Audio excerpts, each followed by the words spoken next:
todos os outros estados vão trazer também para a gente comemorar. Macaé, com a palavra. Boa tarde a todas e a todos. Eu quero cumprimentar o deputado Pedro Czai, dizer da importância da realização desse seminário.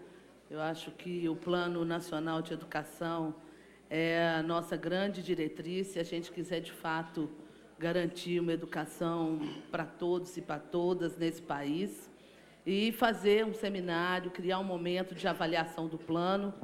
É fundamental, nesses tempos que nós estamos vivendo, que este plano, que foi construído de forma tão participativa, eu acho que vem sofrendo tantas afrontas, na verdade, vem sofrendo significativas ações para que ele se desintegre, né?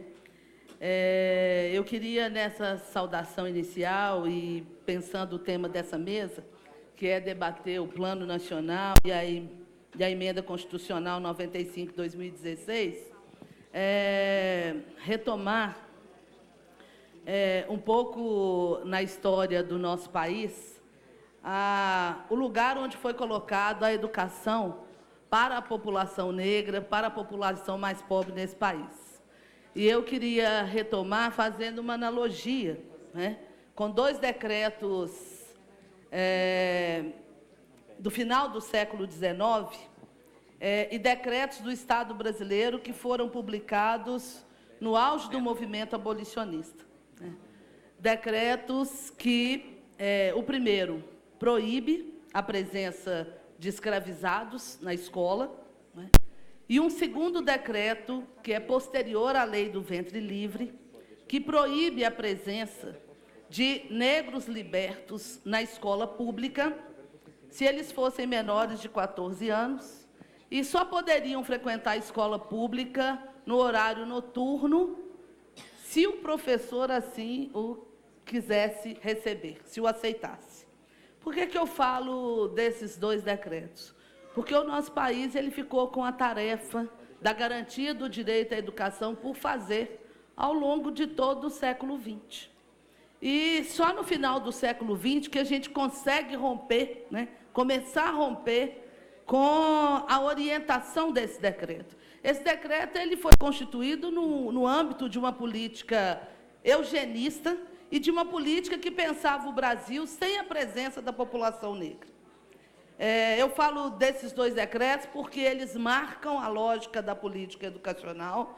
Só, né, após a Constituição de 88 que a gente vai conseguir recobrar, né, esse conceito da educação para todos, do direito à educação, e na LDB de 1996 que a gente vai conseguir construir essa ideia da educação básica, né, gente?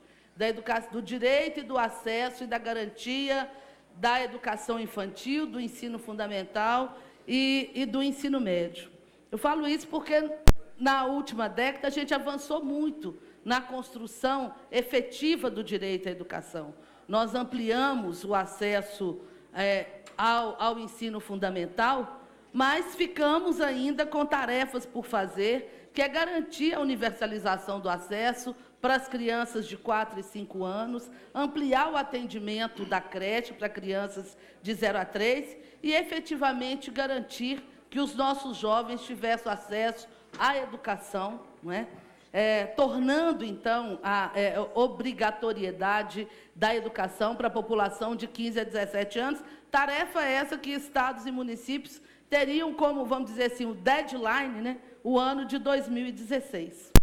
E é impressionante isso, que é também no auge desse movimento de reconstrução de uma agenda pública da garantia do direito à educação, com participação popular, que nós vamos ver, né, setores da sociedade brasileira que vão se alinhar num golpe, né, num golpe que se apresenta sob a forma de reformismo e que vai começar as reformas pela educação, né? E a Emenda Constitucional 95, eu quero compará-la aos decretos do final do século XIX.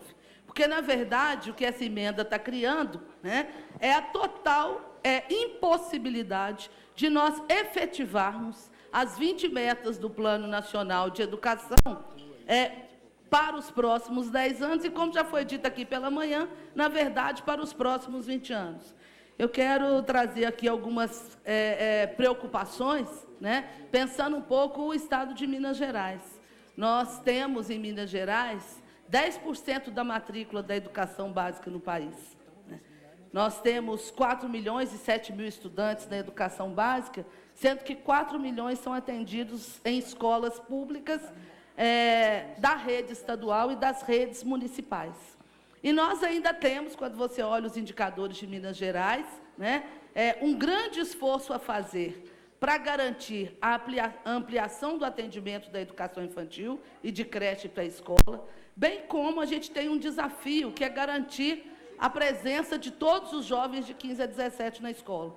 Em 2015, 13,8% dos jovens de 15 a 17 do nosso estado não frequentavam a escola, e daqueles que estavam matriculados, em torno de 38% ainda estavam no ensino fundamental. E em 2015, quando assumi a gestão do Estado de Minas Gerais, nós tínhamos uma situação no Estado que 2/3 dos profissionais tinham vínculo precário com o Estado. Não eram servidores efetivos e concursados. A emenda constitucional, uma das coisas que ela prevê é a vedação de realização de concurso público, por exemplo. Né?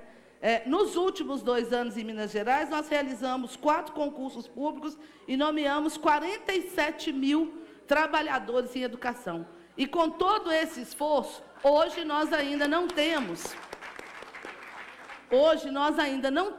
50% dos quadros dos trabalhadores da rede estadual efetivos na rede. Né?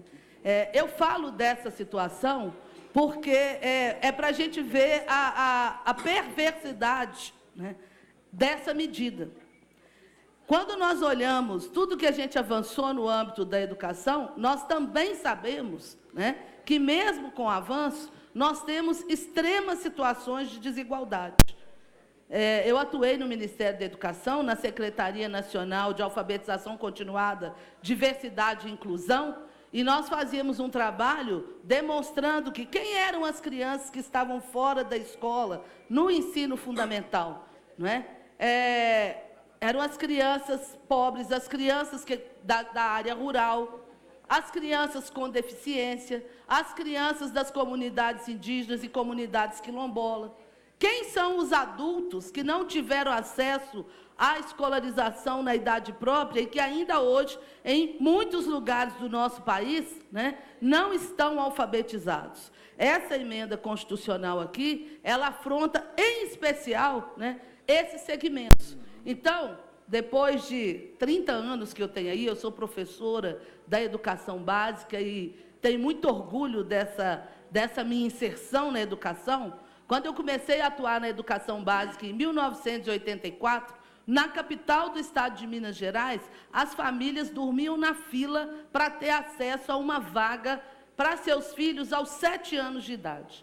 E, naquela época, deputada, às vezes a família passava 1 noite, 2 noites na fila, e de manhã chegava uma outra família com um cartãozinho do vereador, furava a fila, né, gente? Ia lá na diretora, que naquela época era indicada pelo vereador mais votado, e falava assim: matricula meu filho aí. Né? Então, o que eu vejo, né, quando eu olho para essa emenda, e quando eu olho para todas as ações que vêm junto com a emenda constitucional 95, porque não é só a emenda constitucional, é a destituição do Fórum Nacional de Educação, da participação da sociedade civil, é uma tentativa de reformar o ensino médio sem dialogar com as associações estudantis, sem escutar as famílias, né, desses jovens, sem escutar os próprios jovens, e mais do que isso, sem escutar os professores, os trabalhadores em educação, os gestores escolares. O que me parece é o que a gente vive hoje, né? Uma ponte para o atraso, né? Uma ponte para o retrocesso.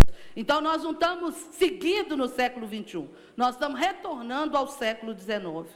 E não é possível que a gente concorde com isso. Nossos municípios não conseguem ampliar a educação infantil se a gente não tiver mais investimento. Não é só o custeio do professor, é a própria construção, gente, de equipamentos adequados para o atendimento à infância, para atender a criança de 0 a 3 e para atender a criança de 4 e 5 anos. No caso de Minas Gerais, mais de 400 municípios têm menos de 10 mil habitantes.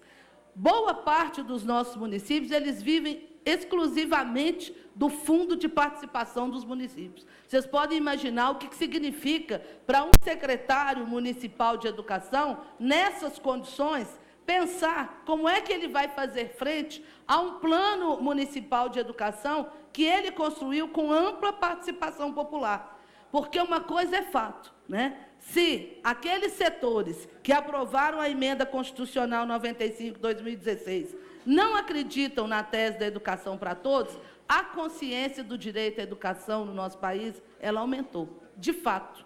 E em todas as comunidades, gente, quem já foi secretário municipal, quem é professor de rede pública, sabe que nós somos chamados, somos questionados pelas famílias, pelo Ministério Público, que câmaras de vereadores, né?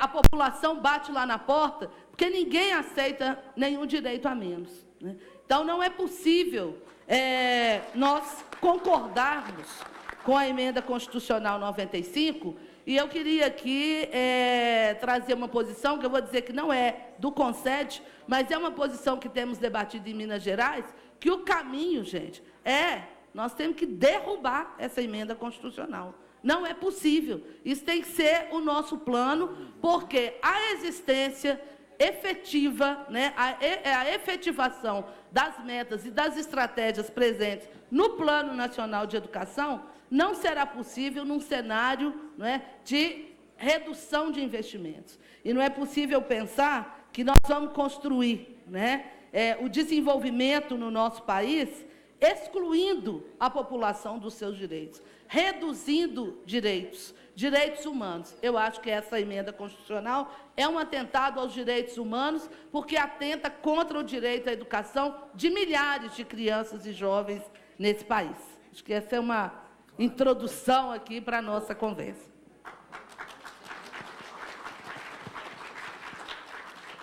Muito obrigado, professora e secretária de Estado de Minas Gerais, representando o Concede, professora Macaé Evaristo.